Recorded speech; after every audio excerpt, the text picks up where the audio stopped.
when people look at the Bible and they see cases of polygamy, they're not distinguishing between what God commands from the history of how he treated his people and how his people treated him. And his people were not faithful. God is the one who designs marriage.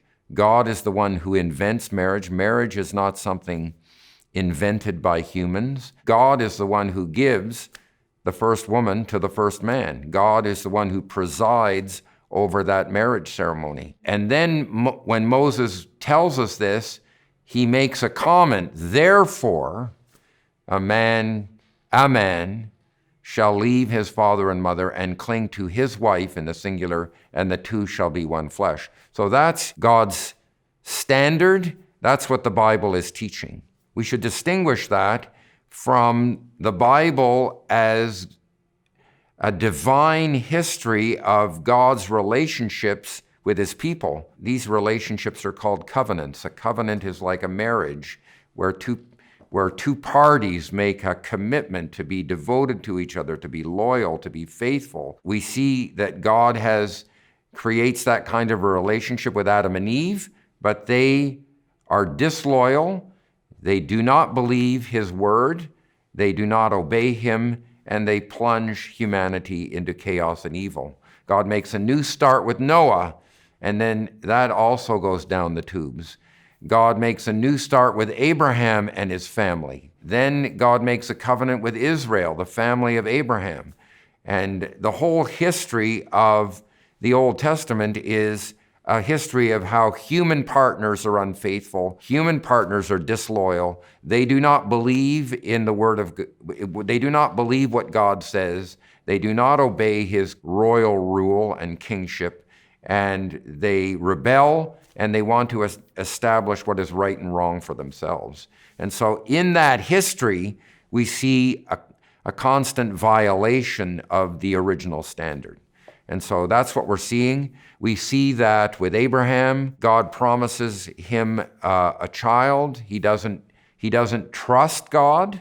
He doesn't wait for God. He tries to do it on his own strength, and he has a relationship with Sarah's female servant. Jacob also has 2 wives. Is that a wonderful relationship? No, it's not a wonderful relationship. The Bible is showing that this brings in all kinds of trouble. In the book of Judges, it tells us that these judges had many wives. Why? Because they were aspiring to be king. So most people in the ancient Near East only had one wife. Only kings could afford to have many wives. So when you read the Bible is not promoting polygamy. It's showing us that only royal figures had many wives. And it's also showing us that this is not ideal, that this caused all kinds of difficulty and hardship and trouble and the fighting among the wives and it's not a satisfactory relationship. We see that in the case of David. Nathan the prophet came to him and spoke to him and gave a parable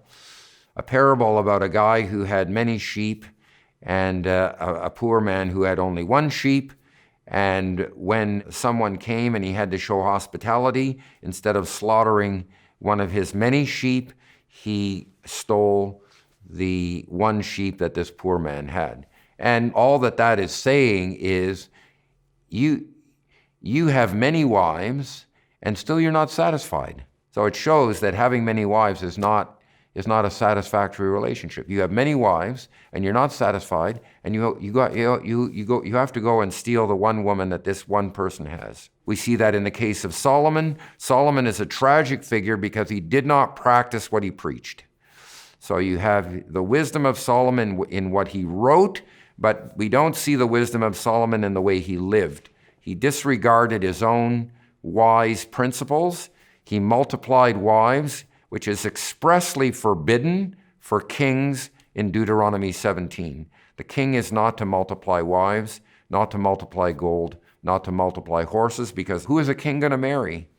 He's going to marry a princess from another country, and it's going to create a political alliance, and they're going to trust in that alliance, and they're not going to trust in the Lord. He's not to multiply horses because he's not to rely on chariots and military hardware. He's not to multiply gold because he's not to trust in his ability to pay other kings to deliver him. He's to put his trust in Yahweh. So what the history of the Bible shows, even though these were men of faith, they're not men of morality.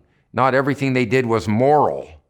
If you look at the New Testament and look at what Jesus says in the New Testament and look at what the apostles say, they never hold up anyone from the Old Testament as a moral example.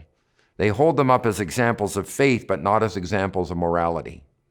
So there's a very clear difference between what God commands and instructs us to do in marriage and how his people actually behaved in the history that's recorded for us. Just because these things happened in the Old Testament, we have to listen to what the narrator is saying. The narrator is not saying this is a good thing. He's showing that it's a bad thing. It creates all kinds of problems, and it doesn't create a satisfactory way to live because it's abandoning the creation standard. Thanks for watching Honest Answers. Don't forget to subscribe